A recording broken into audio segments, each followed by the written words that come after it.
So, Prabhuji, welcome to the ISKCON of Paragon, and let's welcome everyone. Everyone, you can unmute yourself and welcome Prabhuji. Let's chant Hare Krishna Mantra.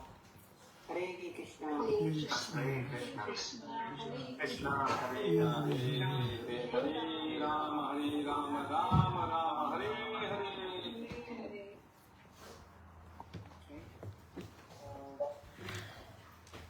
So let's take a short introduction for Prabhuji. His name is Krishna Prabhu. He was born in a Christian family as Joseph Das, Krishna Das, joined the Christian Society for Krishna Consciousness in his early age, 1993, in ISKCON, Belgaum, Karnataka, India. In 2006, he took initiation from His Holiness Loknath Swami Maharaj. Soon after initiation, he took up the services of assisting His Holiness Loknath Maharaj. And in 2009, was appointed as a corresponding secretary and executive committee member for the IMPM, the ISKCON Maharashtra Teaching Ministry. Along with this service, he also took major management responsibilities in various temples and played an active role in the temple opening of the major project of His Holiness Loknath Swami Maharaj, ISKCON Arwadi, ISKCON Noida, and he also served as the Vice Temple President of ISKCON Bade, and as an active TMC member of ISKCON Pandharpur. Currently, he is serving the movement as the co-president of ISKCON Noida and in regional secretary of ISKCON Maharashtra. Apart from the management, Krishna Bhakta Das also has a special taste of delivering Marathi and Hindi lectures, especially for the youths, beginning melodious speed films and performing in writing and pajamas. That's a wonderful qualities, and we are very happy to have you, Prabhuji, here. And Prabhuji will also be speaking on this Sunday in person at our center on Lord Narasimha's appearance as well. And today he'll be speaking on the glories of Sita Maharani. So, Prabhuji, all yours. I already took up your 8 minutes. Sorry about it. Please go ahead. Hare Krishna. Hare Krishna. Tomorrow is Sita. Hare Krishna. Om Ajnanatimirandhasya Jnananjanashalakaya Chakshurunmilitam Yena Tasmai Shri Gurave Namaha.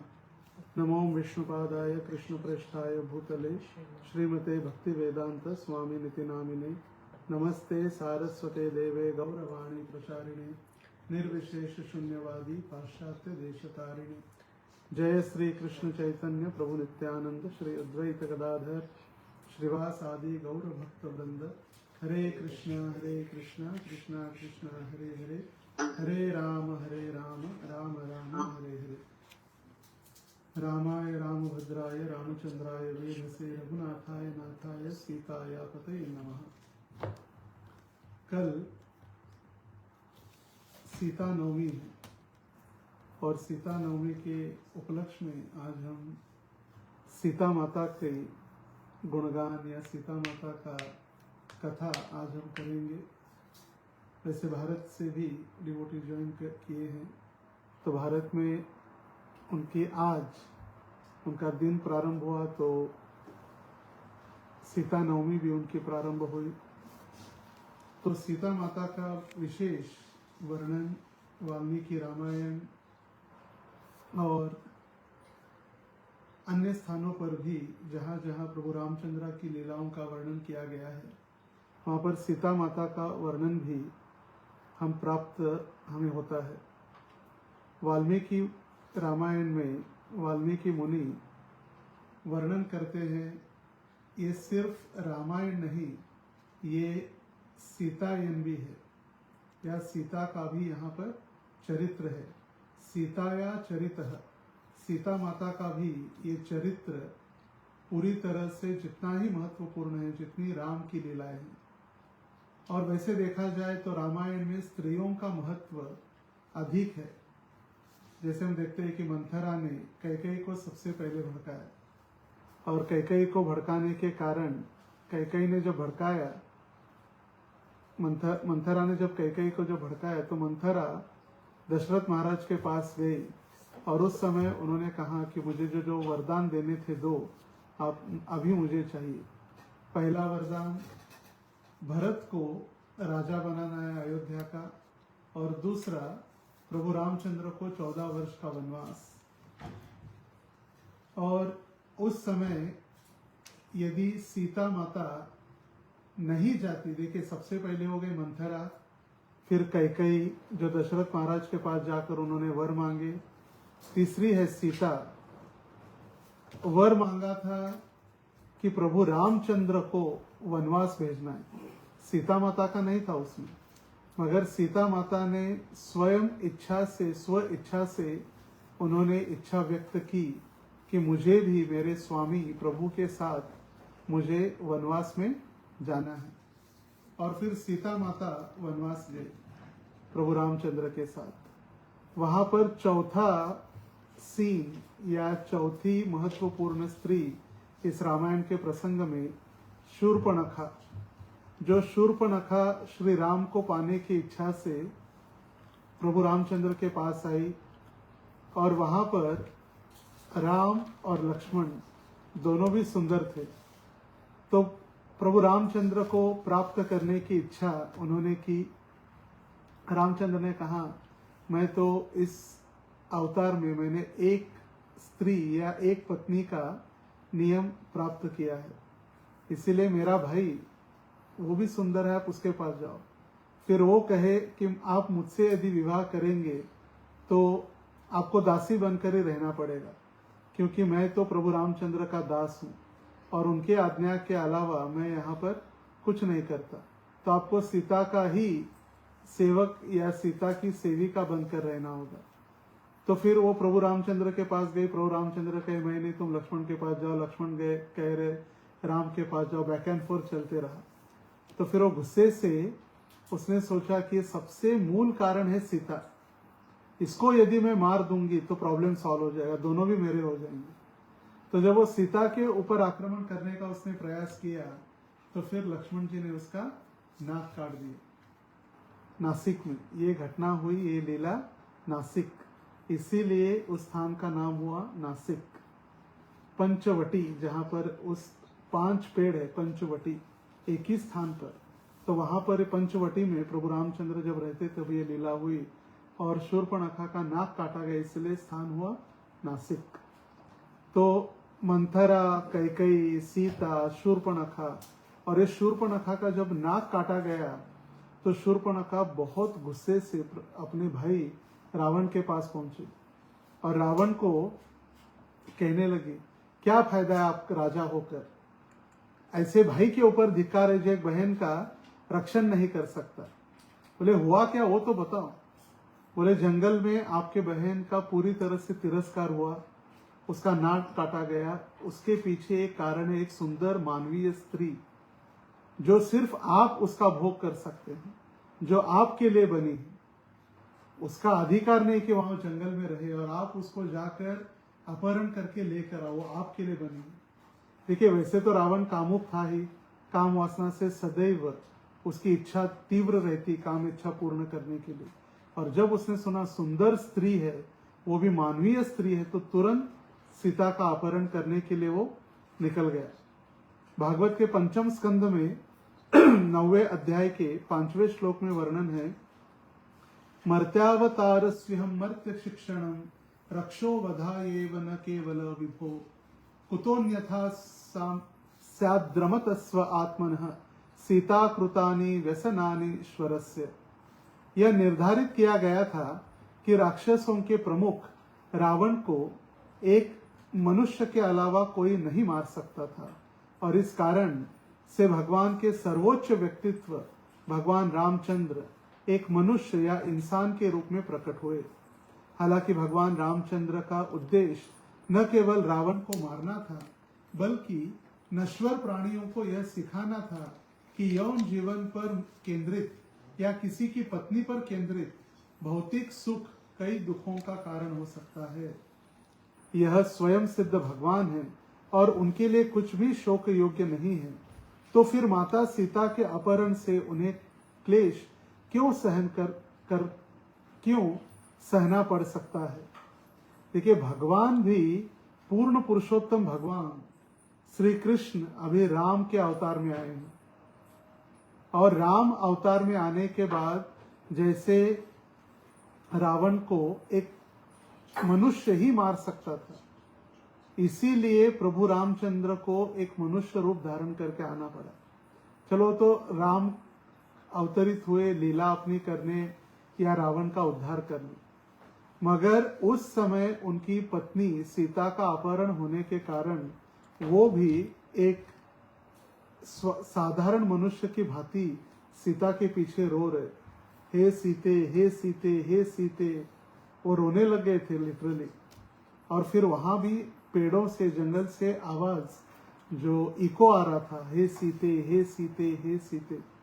तो हमें लगेगा कि कैसे हो सकता है, स्वयं भगवान भी एक साधारण स्त्री अपनी पत्नी के पीछे कैसे पागल हो सकते हैं। मगर यहाँ भगवान समझा रहे कि जो व्यक्ति काम आसक्त हो जाता है उसको ऐसे दुख भुगतना ही होगा। जैसे भगवान भगवत गीता में कहते हैं, यही संस्पर्श जाब होगा दुख योन एवते आद्यंतवंत कौंतेय नतेषु रमते बुधः। ये जो इंद्रियों का सुख है, ये स्पर्श सुख, ये शुरुआत में तो आनंद देता है, मगर अंततो गत्वा एक कष्ट ही देने वाला है। इसीलिए स्पर्श सुख के पीछे हे अर्जुन, कभी भी जो बुद्धिमान व्यक्ति है कभी भी इसके पीछे नहीं दौड़ता है। तो इसी प्रकार ये जो देखिए, रामायण स्त्रियों के लिए या स्त्रियों की कथा से या स्त्रियों के कारण इतना रामायण हुआ, हम कहते हैं ना, इतना बड़ा रामायण हुआ उनके घर पे, तो स्त्री के पीछे ये रामायण हुआ। और यदि द्युत क्रीड़ा के कारण महाभारत हुआ, तो ये दोनों बहुत महत्वपूर्ण है। द्युत क्रीड़ा के कारण महाभारत, वहां पर भी द्रौपदी को भरी सभा में विवस्त्र करने का प्रयास किया गया, और उस समय भी भगवान को अवतरित होना पड़ा। भगवान स्वयं एक साड़ी के रूप में अवतरित हुए और फिर द्रौपदी का रक्षण किया। और जब वही भगवान द्रौपदी का रक्षण करने के बाद बहुत समय बीत चुका था, भगवान हस्तिनापुर में थे, जो अभी दिल्ली और हरिद्वार के बीच है। हस्तिनापुर, दिल्ली हस्तिनापुर नहीं है, दिल्ली इंद्रप्रस्थ है। हस्तिनापुर हरिद्वार के रास्ते में है, जो आज का मुजफ्फरनगर डिस्ट्रिक्ट है, वहां पर आता है हस्तिनापुर। तो हस्तिनापुर से भगवान निकल ही नहीं वाले थे कि बहुत लंबा समय बीत चुका था, युद्ध के बाद भी भगवान द्वारका नहीं पहुंचे थे। तो जब भगवान श्री कृष्ण द्वारका के लिए निकल ही रहे थे, कुंती महारानी वहां पर आके उनको प्रार्थना करने लगी, भगवान से हाथ जोड़कर खड़ी हो गई। तो भगवान कहे, बुआ, जब कोई हाथ जोड़कर मेरे सामने आता है तो उसकी लिस्ट होती है लंबी, आपको भी क्या चाहिए बताओ, आपको भी कुछ मांगना है क्या? तो फिर भगवान कहे, कुंती महारानी कहने लगी भगवान को, हे भगवान, मैं तो मांगने के लिए तैयार हूं, मगर देखो आपका हाथ पीछे न हटे देते देते।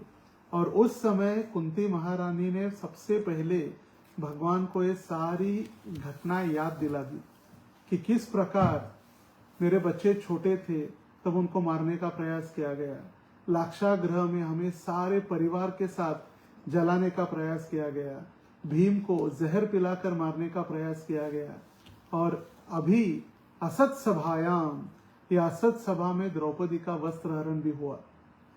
तो आप भगवान, हर समय आपने ही हमारा रक्षण किया है, और अभी आप चले जाएंगे तो हमारा कौन रक्षण करेगा?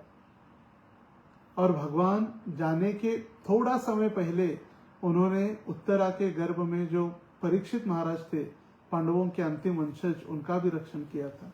पाहि पाहि महायोगीन देव देव जगतपते, हे महायोगी, आप मेरे पेट में जो एकदम कठिन भयंकर ऐसे दाह, कठिन परिस्थिति उत्पन्न हुई, आप रक्षा कीजिए। और उस समय भगवान ने रक्षा किया था। तो भगवान को लगा इतना सारा कुंती महारानी बता रही है, तो फिर ये भी आगे चलकर कुछ अच्छा मांगने वाली है। और उसके बाद कुंती महारानी नेक्स्ट टेक्स्ट में भगवान से प्रार्थना कर रही है।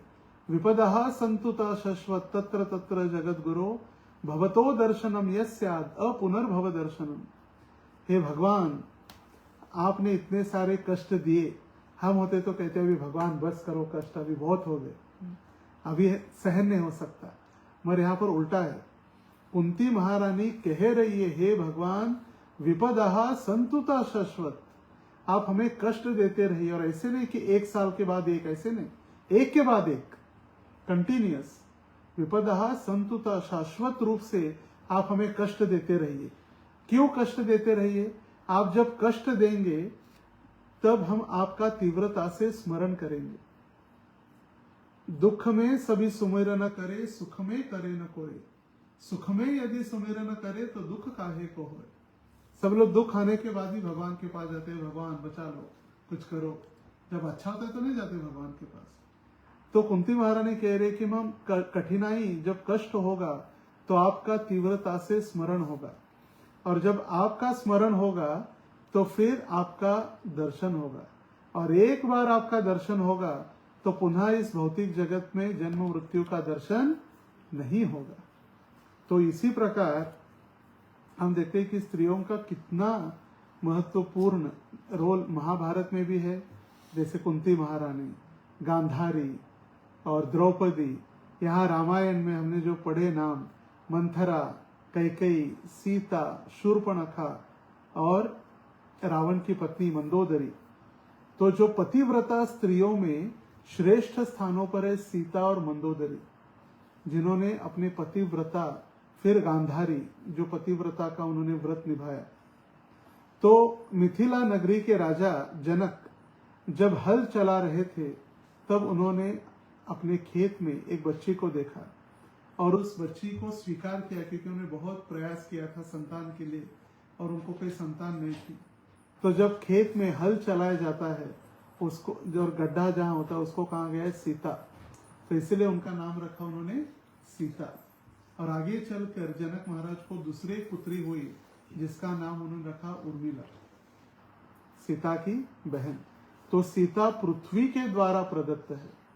ये जनक महाराज की कन्या तो है ही, मगर प्रकट हुई कहां से? पृथ्वी माता से प्रकट हुई है। तो जब एक बार परशुराम जी जनक महाराज को मिलने आए थे, जो परशुराम भगवान के शक्त्यावेश अवतार है, जिन्होंने 21 बार सारे क्षत्रियों को समाप्त कर दिया था अपने परशु से।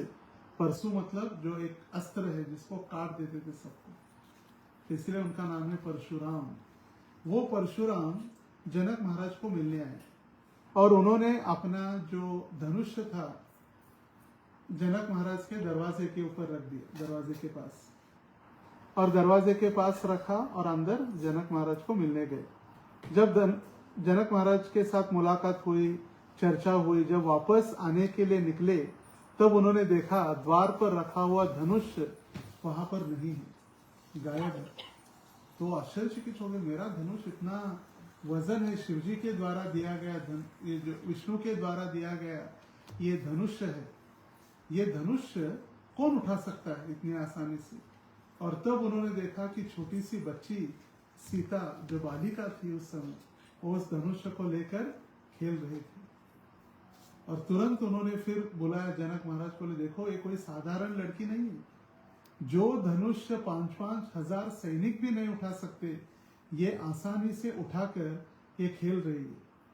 तो जब आप इसका विवाह करेंगे तो ये ध्यान रखना कि धनुष या इसकी जो शक्ति है कोई साधारण एक बालिका नहीं है। और तो फिर जनक महाराज भी सोचने लगे, इतना बड़ा भी ये कार्य मुझे सौंपा गया है, तो इसके विवाह में मैं क्या कर सकता हूँ, विवाह के समय में कैसे मैं इसको करूं? तो उस समय जनक महाराज स्वयंवर के लिए शिवजी द्वारा उनके पूर्वजों को दिया गया धनुष को उठाकर जो रस्सी उसको बांधने का कार्य करेगा, उसको ही अपनी कन्या सीता को देने का उन्होंने निर्धार किया।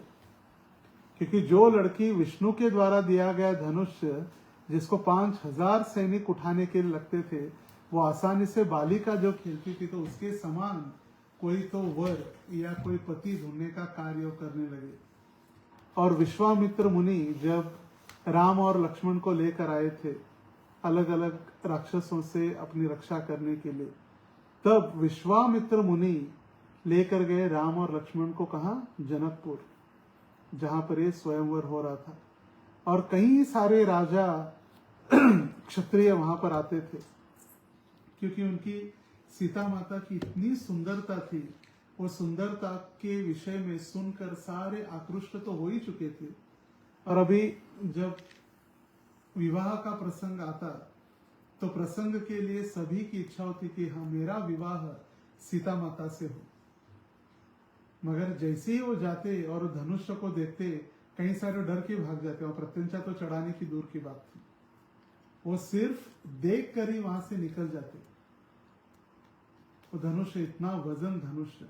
तो उस समय विश्वामित्र ने कहा कि हे राम, जाओ, अभी तुम जाओ आगे, और ये शिवजी के द्वारा प्रदत्त ये जो धनुष है, इसकी आप प्रत्यंचा उठा, प्रत्यंचा इसकी चढ़ा लो।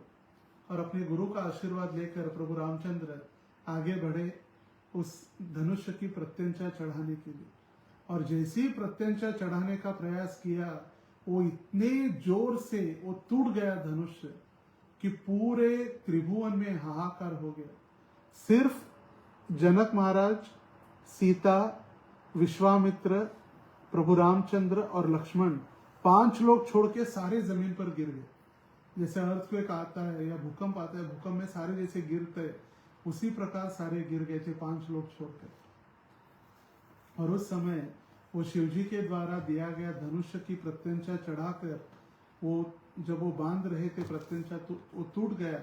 और टूटने के बाद जनक महाराज बहुत प्रसन्न हो गए, और सीता का विवाह प्रभु रामचंद्र के साथ हुआ, और उर्मिला का विवाह लक्ष्मण के साथ हुआ। तो वहां से प्रभु रामचंद्र अयोध्या आए। अयोध्या में बहुत ही धूमधाम से इनका स्वागत हुआ, सिया और रामचंद्र। चैतन्य चरितामृत में वर्णन है कि जब दक्षिण भारत की यात्रा में चैतन्य महाप्रभु को एक ब्राह्मण ने दक्षिण भारत में प्रसाद के लिए आमंत्रित किया, कुर्म क्षेत्र के नजदीक ही थोड़ा पर। और चैतन्य महाप्रभु दोपहर में प्रसाद के लिए पहुंचे और देखा कोई तैयारी नहीं, कोई तैयारी नहीं, कोई कुकिंग स्टार्ट नहीं हुआ है, कुछ नहीं। और वो ब्राह्मण रोते बैठा है। तो महाप्रभु ने पूछा, अरे आपने तो मुझे प्रसाद के लिए आमंत्रित किया है, और प्रसाद तो कुछ बनना तैयारी तो है नहीं, और आप रोते क्यों बैठे? बोले, अभी अभी मैं रामायण पढ़ रहा था और मुझे बहुत दुख हुआ है कि सीता माता का अपहरण हो गया है। रावण ने सीता का अपहरण किया, इस दुख से मैं बाहर नहीं आ पा रहा हूँ। ये कैसे हो सकता है? एक असुर कैसे हमारी अर्धांगिनी, प्रभु रामचंद्र की अर्धांगिनी माता लक्ष्मी जो सीता है, उसको कैसे अपहरण कर सकता है? ये दुख मुझसे सहन नहीं हो रहा, इसीलिए मैंने कुकिंग भी नहीं किया और मैं बैठ के रो रहा हूँ। तो फिर महाप्रभु को बैठा के समझाना पड़ा, अरे भाई, ये कोई साधारण स्त्री या कोई नहीं, ये साक्षात भगवान की अर्धांगिनी लक्ष्मी है। और रावण ने जिसका अपहरण किया, ये सीता माता नहीं है। ये कौन थी? सिर्फ माया सीता थी। माया सीता का रावण ने अपहरण किया है। तो फिर उनको समझाया बुझाया, और फिर ये तो शोक चल ही रहा था। महाप्रभु वहां से जब निकले तो कूर्म क्षेत्र पहुंचे, और कूर्म क्षेत्र में वहां पर पद्म पुराण का पाठ हो रहा था। और पद्म पुराण के अलग अलग स्थानों पर वहां पर एक श्लोक उनको प्राप्त हुआ।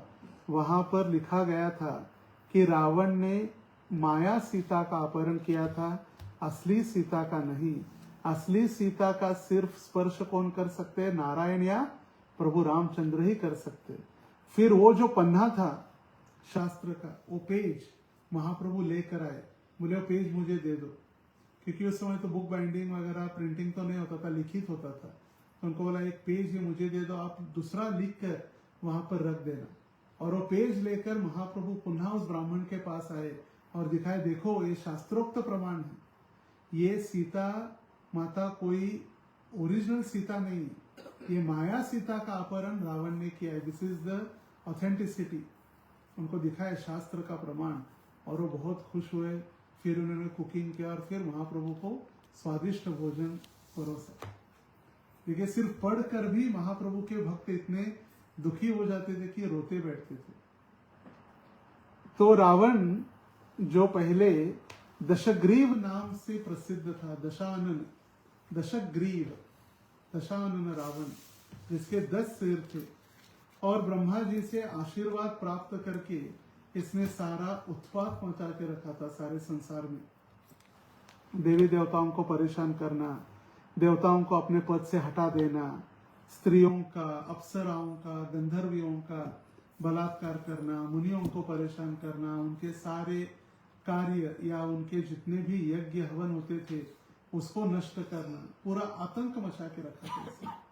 क्योंकि शक्ति थी, क्योंकि उनको श्राप मिला था कि एक सर्वसाधारण मनुष्य मारेगा, तो उनको डर तो नहीं था किसी का। हमेशा पूरी तरह से वो पूरा तहस नहस करके रखा था उसने, वातावरण पूरा अपवित्र करके रखा था। एक बार जब वो जंगल से जा रहा था तो उसने एक सुंदर युवती को देखा, एक ब्राह्मण, एक मुनि की कन्या, जिनके पिता की देहांत हो चुका था, और वो नारायण की तपस्या कर रही थी वहां बैठकर।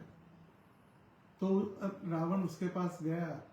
ये थी वेदवती, वेदवती नामक ब्राह्मणी, एक कन्या, और वो उनके पास गया और कहा कि मुझे आपसे विवाह करना है, चलो। तो उसने कहा नहीं, मैंने निश्चय कर लिया है, मैं अनाथ हूं, मैंने निश्चय कर लिया है कि मैं संग करूंगी या मैं विवाह करूंगी तो सिर्फ नारायण के साथ विवाह करूंगी और किसी के साथ नहीं, और इसीलिए मैं तपस्या कर रही हूं यहाँ पर कि नारायण की प्राप्ति हो सके। तो रावण ने देखा कि तैयार नहीं है, तो उसका अहंकार, ईगो हट हो गया रावण का, कि मैं दशानन रावण, मैं दशग्रीव रावण इसको बुला रहा हूं और ये मेरा सुन नहीं रही है। तो उसने क्या किया, उसके बाल पकड़कर खींचने का प्रयास किया। जैसे ही उसने बाल पकड़कर उसको अपहरण करने का प्रयास किया, तो उसने अपने तपस्या के बलबूते पर अपने सारे बाल काट दिए। एक कैंची या अस्त्र लेकर सारे बाल काट लिए, सिर्फ रावण के हाथ में बाल आ गए और अग्नि में उसने प्रवेश किया। स्वतः अग्नि प्रज्वलित की मंत्रों के द्वारा, और वो वेदवती अग्नि में उसने प्रवेश किया और जल गए, और जलते जलते उसको श्राप देकर गए, जैसे आपने मेरा अपहरण करने का प्रयास किया है, उसी प्रकार एक स्त्री के अपहरण के कारण ही आपका अंतिम होगा, आपका अंत उसी प्रकार होगा, और उसके लिए कारण भी मैं बनूंगी, स्वयं वेदवती मैं बनूंगी अपहरण का कारण, और तब आपका अंत होगा। और वो चिता में जल गई, अग्नि में। और वही वेदवती आगे चलकर माया सीता बनी। ये वेदवती जिसको रावण ने अपहरण करने का प्रयास किया था, वो है वेदवती। क्योंकि पंचवटी में जब रावण भिक्षा मांगने के लिए आया था और मारीच ने गोल्डन डियर का रूप धारण करके वो चिल्लाने लगा, लक्ष्मण लक्ष्मण लक्ष्मण। लक्ष्मण को तो पता था मेरे भाई परम पुरुष है, पूर्ण पुरुषोत्तम भगवान है, उनको तो कोई कठिनाई नहीं है, कोई हानि नहीं पहुंचा सकता। मगर वो आवाज सुनकर सीता विचलित होने लगी, और लक्ष्मण कह रहे थे कोई चिंता नहीं, हमारे भाई को कुछ नहीं होने वाला। तो और थोड़े समय बाद जब विचलित होने लगी सीता माता, तो सीता माता बहुत गलत शब्दों का उपयोग करके लक्ष्मण को डांटने लगी।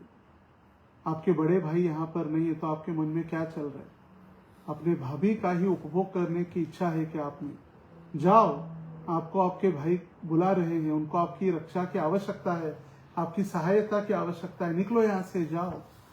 तो उन्होंने कहा था मैं तो जाने के लिए तैयार हूँ, मैं तो आपका दास हूँ, तुरंत मैं जाऊंगा, मगर मेरा एक ही निवेदन है, मैंने यहाँ पर जो एक बाउंड्री तैयार की है बाण के द्वारा, अग्नि उसमें प्रज्वलित होती थी, तो इससे बाहर मत आना, कुछ भी परिस्थिति हो उसमें से बाहर मत आना। तो रावण जब भिक्षा मांगने के लिए आया, तो रावण अंदर जाने का उसने प्रयास किया, मगर अग्नि प्रज्वलित हो रही थी वहां पर, वो जा नहीं पाया। तो उसने सीता को कहा यदि देना है तो बाहर आकर दो, नहीं तो मैं जा रहा हूं। और द्वार पर आए ब्राह्मण का, आया एक सन्यासी भिक्षुक का अपराध करने का फल तुम्हें नरक में जाना होगा। मैं तो चला जाऊंगा, मैं दूसरे घर जाऊंगा, मगर तुझे नरक में जाना पड़ेगा। तो इमोशनल अत्याचार जिसको कहते हैं ना, इमोशनल हो गया पूरी तरह से वातावरण। और इमोशनल होने के कारण सीता बाहर आई और उनको भिक्षा देने के लिए गई, तब उसने अपहरण किया था। मगर वो जो बॉर्डर थी, बॉर्डर लाइन, उस समय जो अग्नि प्रज्वलित हो रही थी वहां से, उस समय ओरिजिनल सीता अदृश्य जमीन में चली गई और माया सीता वहां पर प्रकट हो गई थी। और जिस सीता का अपहरण रावण ने किया, वो ओरिजिनल सीता ने अपितु माया सीता, ये वेदवती थी। और यही वेदवती जब पूरा रावण का हत्या करने के बाद 14 साल का वनवास समाप्त होने के बाद प्रभु रामचंद्र सीता माता के साथ अयोध्या वापस आए थे। और जब अयोध्या वापस आए, बहुत सुंदर रूप से दिवाली मना के सभी अयोध्या वासियों ने उनका स्वागत किया था। दिवाली क्यों मनाते आजकल? प्रभु रामचंद्र अयोध्या वापस आए इसीलिए।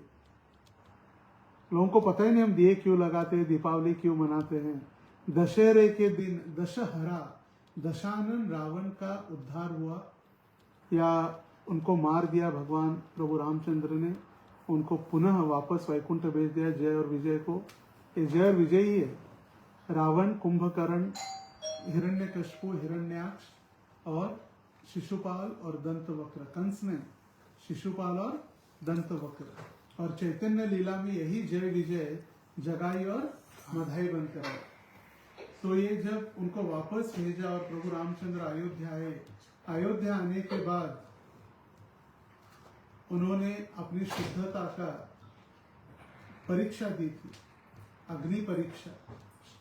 क्योंकि इतने साल अलग रहने के बाद भी जब उन्हें कहा मैं पूरी तरह से पवित्र हूं, तो प्रभु रामचंद्र ने पूछा कि क्या प्रमाण है इसका, आपकी पवित्रता का? तो मैं पूरी तरह से पवित्र हूं, इसका प्रमाण मैं अग्नि परीक्षा दे सकती हूँ। तो प्रभु रामचंद्र के, क्योंकि प्रभु रामचंद्र राजा भी थे, मर्यादा पुरुषोत्तम थे, उनको समाज के सामने एक स्टैंडर्ड स्थापन करना था। ये तो राजा है, आजकल के राजा जैसे नहीं कुछ भी हो, चलो अपने बहती गंगा में हाथ धो लो, नहीं। कोई कुछ भी कहने के पहले वो सारे नियमों का पालन करने के लिए वो तैयार थे। और अग्नि परीक्षा जब हुई, सीता माता अग्नि में जो प्रवेश उन्होंने किया, उस समय माया सीता वहां अग्नि में नष्ट हो गई और पुनः ओरिजिनल सीता जो थी प्रभु रामचंद्र की अर्धांगिनी, वो प्रभु रामचंद्र के साथ रहने लगी। और उसके बाद भी अयोध्या में जब प्रभु रामचंद्र ये अपने अयोध्या में समय समय पर चले जाते देखने, रूप बदल कर कि समाज में क्या हो रहा है, अयोध्या में क्या हो रहा है, लोगों की स्थिति क्या है, लोग क्या सोच रहे हैं, लोग क्या कार्य कर रहे हैं, इसका इंस्पेक्शन करने प्रभु रामचंद्र वेश बदल कर रात्रि में, मध्य रात्रि में अलग अलग समय पर चले जाते। तो प्रभु रामचंद्र को पता था कि सीता पवित्र है, फिर भी प्रजा के प्रति कर्तव्य के कारण उनको वापस वनवास भेजना पड़ा। क्यों? क्योंकि जब वो जा रहे थे रात्रि के समय में, तो उस समय एक धोबी ने अपने पत्नी को कहा कि तुम बहुत समय बाद आई हो घर, प्राय 1 साल बाद, मैं तुम्हें घर पे नहीं रख सकता। बोले वो राम होगा जो अपनी पत्नी सीता को घर वापस लेकर आया, मगर मैं ऐसा नहीं हूं, मैं स्त्री के प्रति आसक्त नहीं हूं, चली जाओ यहाँ से। तो ये धोबी का वाक्य सुनकर प्रभु रामचंद्र बहुत दुखी हुए। अगर प्रभु रामचंद्र सोचते तो उनको रख लेते घर में, क्या फर्क पड़ने वाला, लोग तो बोलते ही है। जैसे मैं कहता हूँ, लोग क्या सोचेंगे, ध्यान से सुनिए, लोग क्या सोचेंगे ये भी अगर हम ही सोचेंगे तो लोग क्या सोचेंगे, लोग क्या सोचेंगे ये भी अगर हम ही सोचेंगे तो फिर लोग क्या सोचेंगे, उनको भी सोचने के लिए कुछ चाहिए ना। तो प्रभु रामचंद्र छोड़ सकते थे वहीं पर, मगर मर्यादा, आज जो मर्यादा का कुछ भी उल्लंघन न करते हुए प्रभु रामचंद्र ने तुरंत सीता माता को वाल्मीकि मुनि के आश्रम में भेज दिया। और एक गर्भवती थी उस समय सीता माता। एक गर्भवती स्त्री को अपने महल से निकालकर वाल्मीकि आश्रम में भेजा और वहीं पर वाल्मीकि आश्रम में सीता माता ने लव और कुश को जन्म दिया। जिस समय सीता माता को त्याग दिया था प्रभु रामचंद्र ने या वाल्मीकि के आश्रम में भेज दिया था, उस समय से प्रभु रामचंद्र बहुत दुखी थे। कर्तव्य का वहन तो कर रहे थे मगर दुखी थे। अपनी पत्नी को पहले हो गया 14 साल वनवास, फिर और ये दूसरा अकेला वनवास। वो हमेशा दुखी रहते थे। और जब भी यज्ञ हवन होता था तो पति पत्नी को साथ में बैठना होता है। तो फिर सोने की मूर्ति बनाई थी सीता की, और फिर सोने की मूर्ति सीता को रख के वो सारा यज्ञ वगैरह करते, मर्यादा का पालन। और फिर वही आश्रम में लव और कुश धीरे धीरे धीरे बड़े होने लगे। और बड़े होने के बाद जब लव और कुश रामायण का प्रचार करने लगे, रामायण सबको गीत रामायण गाकर हम कथा सुनाते, समझे ना, हम कथा सुनाते, प्रभु रामचंद्र की जो कथा सुना रहे थे। तो एक बार प्रभु रामचंद्र जब आए थे, आश्रम के पास से गुजर रहे थे, तो उन्होंने भी ये सुना कि बहुत प्रसिद्ध लव और कुश है। और फिर राज दरबार में जब उन्होंने सुना कि रामायण लव और कुश के द्वारा, तो वो तुरंत पहचान गए, अरे ये तो मेरे ही बच्चे हैं। उनको जो पता चला कि ये सीता माता के द्वारा जन्म लिए ये प्रभु रामचंद्र की ही संतान है, तो उस समय पुनः प्रभु रामचंद्र गए वाल्मीकि मुनि के आश्रम में, बोले सीता को अग्नि परीक्षा देने के लिए, कहने के लिए। मगर उस समय सीता माता कही, अभी मैं कोई परीक्षा देने वाली नहीं हूँ, ये आपके बच्चे हैं, आप इनको संभालो। लव और कुश को सीता माता ने प्रभु रामचंद्र को दिया। और सीता माता कहने लगी कि मैं यदि पवित्र हूं, मैं इस बार अग्नि परीक्षा नहीं दे रही हूं। और सीता माता कही कि मैं अगर 100% 100% यदि मैं शुद्ध हूं, तो धरती माता फट जाए और मुझे वापस धरती में समा ले। जहां से मुझे जन्म दिया था धरती ने, वहीं से मुझे वापस ले ले। और जैसे ही ये सीता माता ने कहा, धरती माता पृथ्वी पूरी तरह से विभाजित हुई और वहां से अंदर से एक सिंहासन निकला और सिंहासन के ऊपर पृथ्वी बैठी हुई थी। और ये पृथ्वी सीता माता की माता के समान थी और अपने बाजू में सीता माता को बैठाकर वे चली गई अंदर।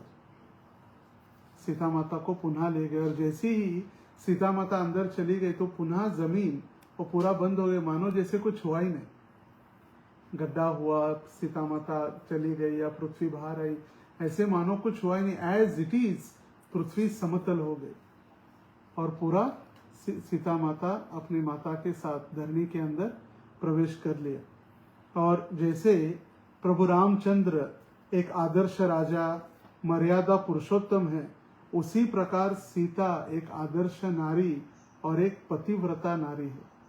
जैसे हमने कहा, पतिव्रता नारियों में सीता और मंदोदरी, गांधारी, इनके सबके नाम आते हैं। ये बहुत प्रसिद्ध पतिव्रता नारियां हैं।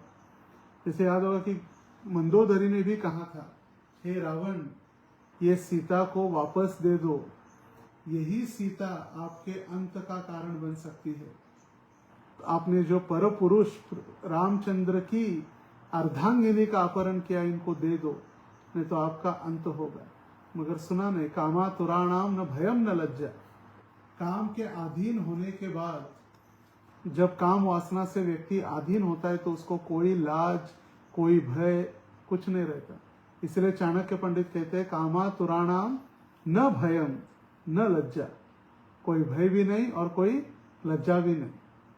ठीक है, आजकल हम संसार में देख, कहाँ भय लोगों को, बलात्कार करने में भय नहीं, लोगों की स्त्रियों को अपहरण करने में भय नहीं, कहीं पर भी। पहले तो 4 दीवारों में ही काम वासना का उपयोग होता था, आजकल कहीं भी होता है और विदेशों में, भारत में भी कहीं भी चल रहा है। तो इसलिए चाणक्य पंडित कहे वो सत्य है, कामातुराणाम न भयम न लज्जा। गांधारी भी इतनी पतिव्रता थी कि जैसे ही गांधारी को पता चला कि उसके होने वाले पति, उसने देखा नहीं था, विवाह भी नहीं हुआ था, मगर जैसे उनको पता चला हस्तिनापुर के सम्राट धृतराष्ट्र उनके होने वाले पति अंधे हैं, उसी समय उसने अपने आंखों के ऊपर पट्टी बांध ली। क्यों? क्योंकि उस मेरे पति को ये न लगे कि मेरी पत्नी को तो दिखता है, मैं तो अंधा हूं। और बार बार हम दोनों के बीच मिसअंडरस्टैंडिंग न हो, मेरे पति को ये बुरा न लगे कि अरे मैं तो अंधा हूं, मेरी पत्नी तो देख सकती है, ये फीलिंग न हो। इसीलिए जो कष्ट हो दोनों को हो, इसीलिए उन्होंने पट्टी बांध दी शादी के पहले अपने ही घर पे। गांधार नरेश की कन्या थी गांधारी, और उसी समय उसने पट्टी बांध दी और स्वयं को अंधा बना लिया, और पूरा जीवन बीत गया। और जब उनको पता चला, गर्भवती थी, जब उनको पता चला कि कुंती ने जन्म दे दिया युधिष्ठिर महाराज को, पहली संतान जन्म हुई है, तो उसने गुस्से से अपने पेट के ऊपर मार दिया, और फिर पेट के अंदर जो बच्चा था वो नष्ट हुआ, और उसने एक मांस के टुकड़े को जन्म दिया। और व्यासदेव जी ने कहा इसके 100 टुकड़े करके हंडियों में, मिट्टी के हंडियों में घी भर के उसमें लटका दो। हमको लगता है टेस्ट ट्यूब बेबी, आज हमने उसको ढूंढ निकाला। ये 5000 वर्ष पहले पहली टेस्ट ट्यूब बेबी घी के मटकों में तैयार हो गई थी, और सबसे पहले घी का मटका तोड़कर जो बाहर निकला वो था दुर्योधन। और जब पता चला कि दुर्योधन की भी कठिन परिस्थिति उत्पन्न हुई है युद्ध स्थली में, तो फिर गांधारी ने कहा तुम निर्वस्त्र होकर आज रात्रि में मुझे मिलने आओ, पूरी तरह से विवस्त्र होकर, एक भी शरीर के ऊपर कपड़ा नहीं होना चाहिए। मगर भगवान को तो पता है, भगवान तो अंतर्यामी है, भगवान को पता चला अगर ये विवस्त्र होकर गांधारी के सामने गया, गांधारी ने अपने पतिव्रता शक्ति उसको प्रदान की, तो इसको मारना प्राय असंभव हो जाएगा। तो रात्रि में जैसे ही जा रहा था छुपकर, तो भगवान जगे और उसके पकड़ लिए भगवान, और कहे अरे इतना नंगा होकर कहाँ जा रहे हो, शर्म नहीं है? बोले नहीं, मेरे माँ ने बुलाया। बोले ठीक है, माँ ने बुलाया, माँ भी छोटे बच्चे तो नहीं हो, कम से कम अपने प्राइवेट पार्ट्स को तो ढक लो। तो फिर पत्तों के द्वारा उसने अपनी जंघाओं तक अपने शरीर को ढक लिया, और जैसे ही गांधारी के पास गया और गांधारी को कहा हे माँ मैं आ चुका हूँ, और गांधारी ने अपनी आंखों के ऊपर की पट्टी जैसी खोली, आंख पहली बार खोला, देखा तो बहुत दुखी हो गई। बोले क्या कर दिया? बोले आपका पूरा शरीर लोहे के समान, वज्र के समान कठोर हो जाएगा, मगर जिस भाग के ऊपर आपने ढक लिया है वही आपका एक सर्वसाधारण एक मनुष्य की भांति रह जाएगा, बाकी entire body will be like steel, वज्र के समान, कोई नहीं मार सकता।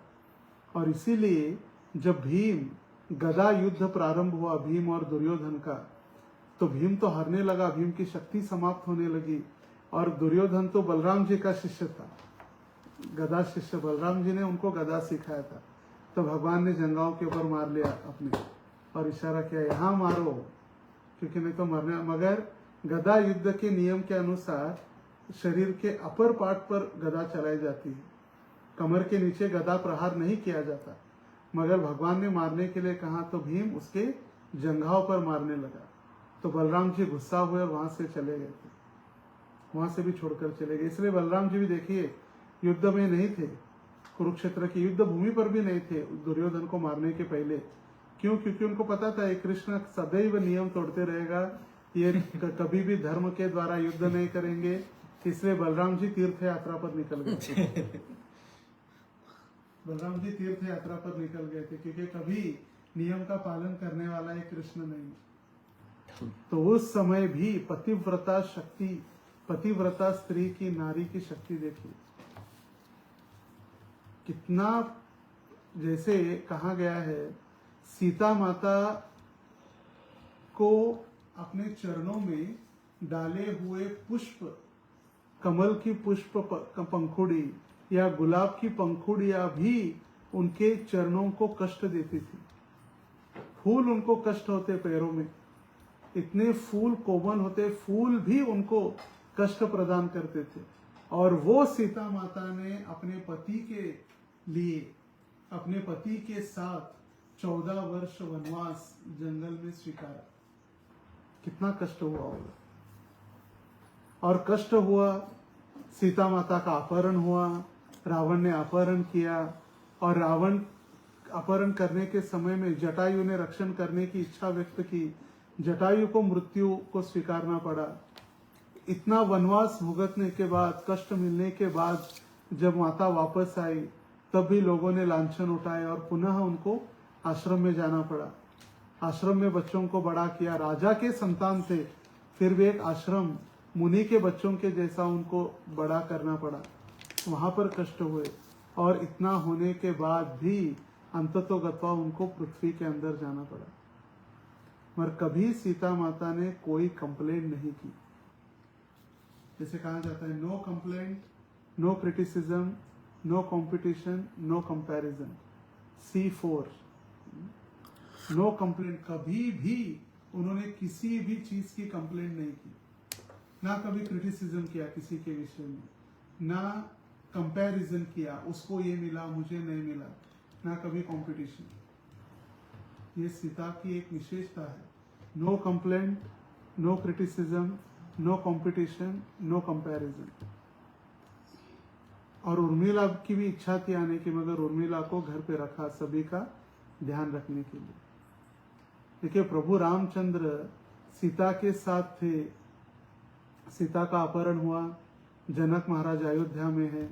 जनक महाराज के अंतिम समय में प्रभु रामचंद्र जनक महाराज के पास नहीं थे।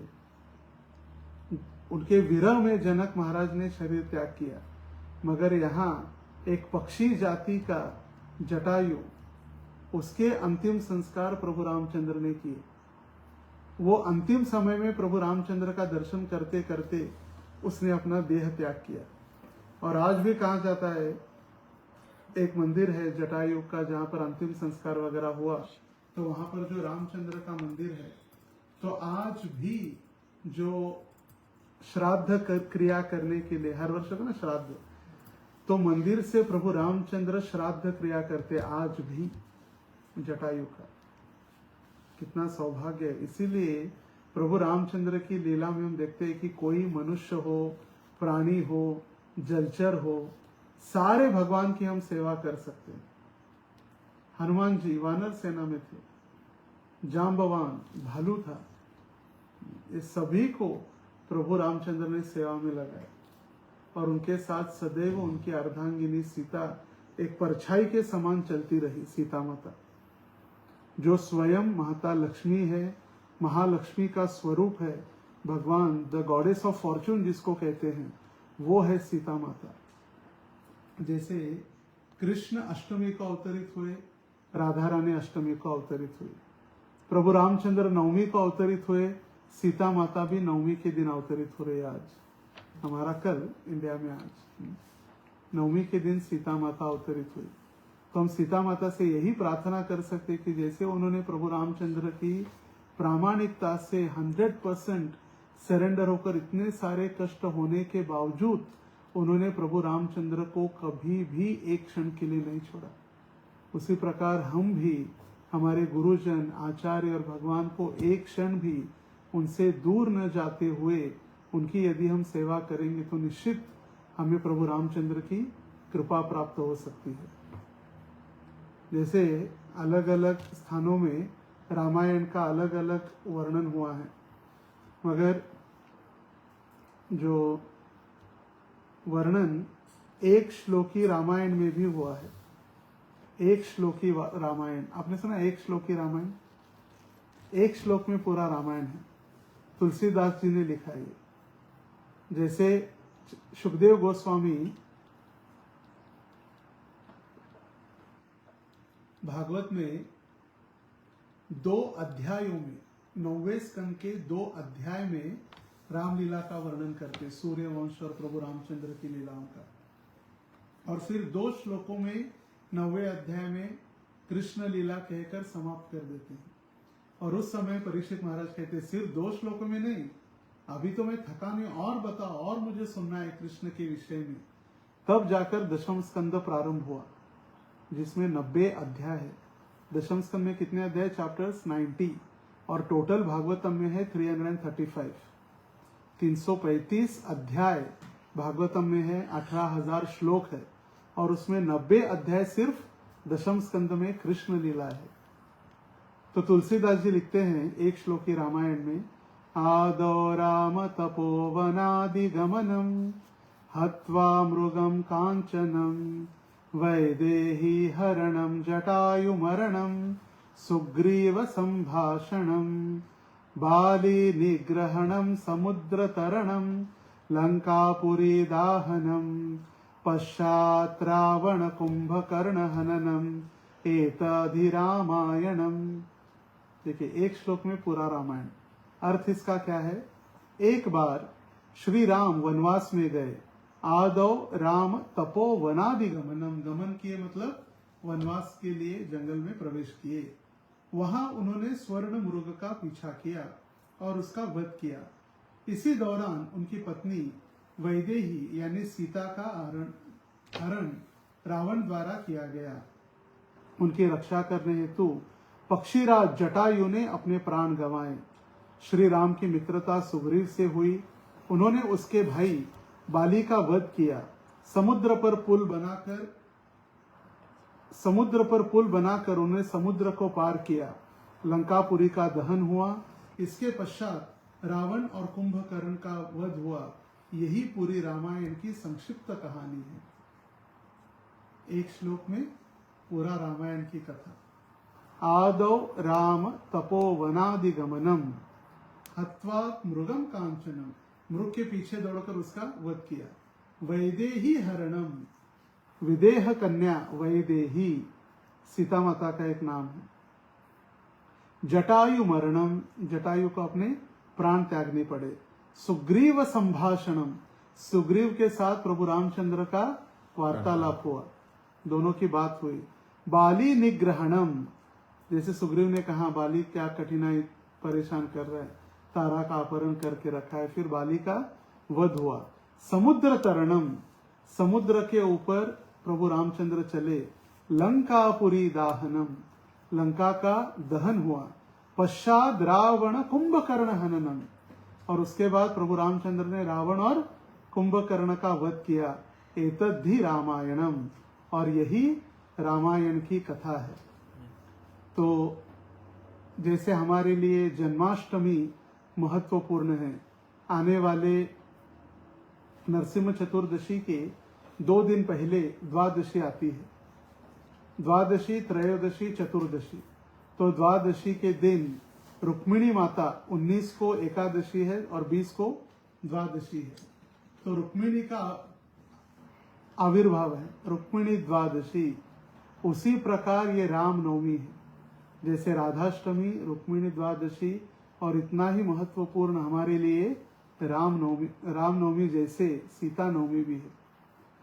तो सीता माता, लक्ष्मी, रुक्मिणी, ये सारे श्रीमती राधा रानी का ही विस्तारित स्वरूप है। जैसे कहते हैं चैतन्य चरितामृत में वर्णन किया गया है, देहम भेदव गतौतो ध्रुवम आत्मा अस्ति राधिका। श्रीमती राधा रानी कृष्ण की आत्मा है, और ये जब 2 बन जाते हैं, कृष्ण और ये उनकी आत्मा 2 बन जाते हैं तो राधा कृष्ण बनते हैं, और जब ये 2 एक बन जाते हैं तो फिर वो चैतन्य महाप्रभु बनते हैं। तो हमारा सौभाग्य है कि कल हम सीता नवमी के उत्सव को हम मनाएंगे, और इसीलिए सीता नवमी के उपलक्ष्य पर आज हमने सीता महारानी की एक कथा सुनी। हरे कृष्णा कृष्णा कृष्णा हरे हरे, हरे राम राम राम हरे हरे। वैदेही सीता माता की जय। Thank you, Prabhuji. Beautiful class, and I'm sure there will be some questions. So, devotees are request which are having those